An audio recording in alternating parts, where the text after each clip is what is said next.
Someone knows something. Someone always does. We could be looking at the extinction of all life on the planet.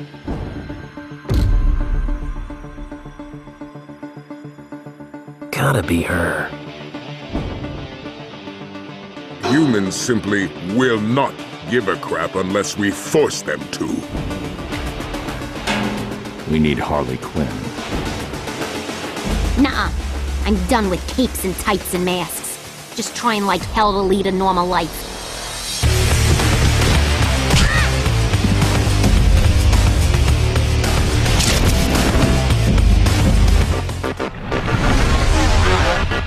We knew the Suicide Squad movie was coming, and there was a lot of buzz for the Harley Quinn character.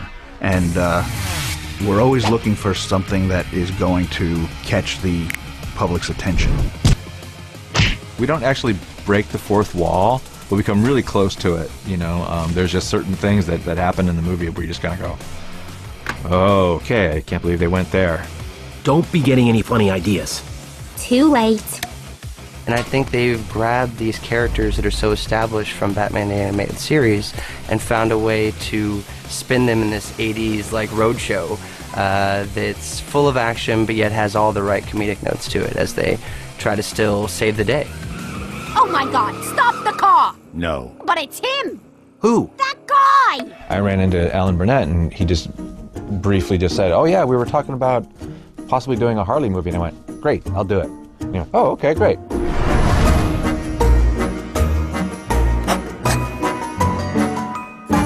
I was invited onto this project after Bruce had done a ton of storyboards.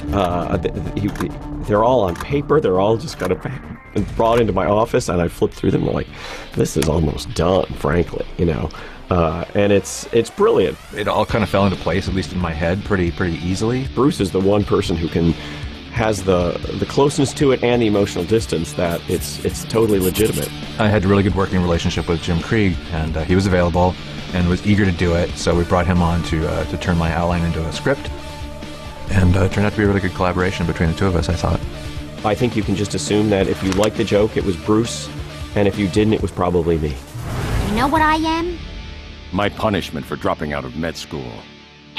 Wrong. This is kind of a strange red-headed nephew of Batman the Animated Series. But don't show it to your kids thinking that it is Batman the Animated Series. It is its own thing, kind of extrapolated. Well, Batman the Animated Series was so popular, and a lot of credit needs to go to Bruce Timm for that. Oh, it's absolutely drawn in that classic Batman style. Kind of similar structurally to an episode of Batman the Animated Series that we did years and years ago called Harlequinade. It's basically the 48 hours kind of model, you know, where the cop has to team up with the criminal to catch another criminal. You'll help us or the rest of the world will cease to exist. As insane as you are, you enjoy living. The basic story of the movie is an investigation into the secret doomsday plot on behalf of the plant world to destroy the animal kingdom. Poison Ivy has teamed up with a character named Jason Woodrue, who in the comics is this old school villain called the Floronic Man. So Batman and Nightwing are investigating, and they realize, oh, we should probably, you know, look at some of Ivy's, you know, known associates from the past, and they kind of go, oh, that means we need Harley Quinn. Gonna lose that hand. Ugh!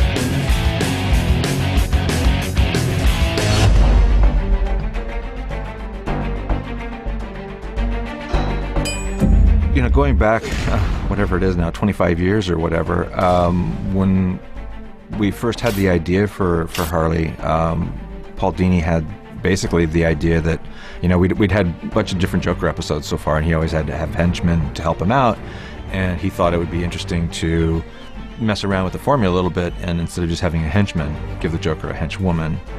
She's one of the major players, and it's not a lot of characters that can come out and stand next to Wonder Woman, Supergirl, and Batgirl and really hold their own. Harley, we just need you to help us find Ivy. That's all. We'll handle the rest. No problem. Batman hardly looks for help from anyone at all. So yes, reaching out to someone he doesn't trust, who is, you know, frankly, psychotic. Yeah, that's a dilemma for the Batman, for sure. To me, I don't think the humor between Batman and Harley would work as well if you didn't have that figure that was drawn to her in such a way that Nightwing is. Hi, Harley. Long time no see. I'd like to keep it that way. So most of the story is Harley and Nightwing kind of trying to get Batman to relax a little bit. Harley Quinn reporting for duty, sir! I was just about to call you. I would say this is a little milestone in the Batman-Harley relationship. You're the walking definition of loose cannon, Harley. For all I know, you might decide at the last minute that Ivy's plan doesn't sound so cockeyed after all, because the wind changed direction, or because it's Thursday. Kevin, one of the joys of working with him is his preparation. His resonance and tone for that character is so established, and that's what I think fans have come to love about him, that he has this gravitas and presence, but yet still you can hear the heart behind the mask. It's a fascinating story, and it's a complicated story, and there are some surprise turns in it that I think audiences will get a big kick out of. We have a new Harley Quinn in this movie. Harley Quinn, day one. And it's Melissa Rauch from Big Bang Theory. And I could have kicked myself because I watched Big Bang like every week, and I knew exactly who he was talking about, Melissa Rauch, and it was just like, duh, she would be perfect. First of all, when I found out that I was going to be playing this role, I cannot tell you how overjoyed I was. When the offer came into my inbox in my Gmail and I just saw Harley Quinn, I went, what? Harley Quinn, what's this about? Face it, sugar, I got something you want, and you sure as shooting got something I want. So be a good boy and maybe Mama will give you a cookie. And Melissa was just sensational. Her timing and comedic style couldn't be better. Lauren Lester comes back as Nightwing, and he was the original Robin in Batman the Animated Series. Lauren stepped right into the role, I think like sliding into an old shoe. He, again, so versatile, so to hear him play the comedic timing that was needed for this piece, he really brought that to life. I love this script. It really captures the essence of the show again. Last I heard, Harley went off the grid after she got out on parole. No one's heard a thing since. Rumor is she's gone straight, but also just plain gone. Well, I hope Batman and Harley Quinn is received for what we intend it to be, and that's hopefully a rock and roll kind of comedy. I think that fans can expect the unexpected. I think they're in for an exciting ride. So be prepared. It's really unusual, especially compared to the movies that we've been doing lately, where they've been getting more and more serious and more adult. This is definitely a left turn.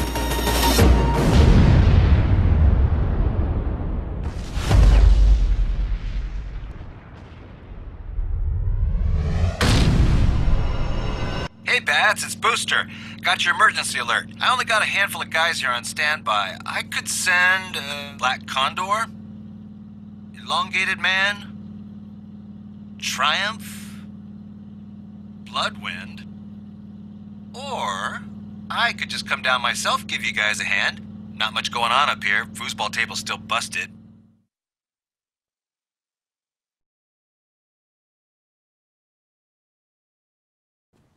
You're still here. It's over. Go home. You expecting Sam Jackson show up with an eye patch and a saucy little leather number? Go.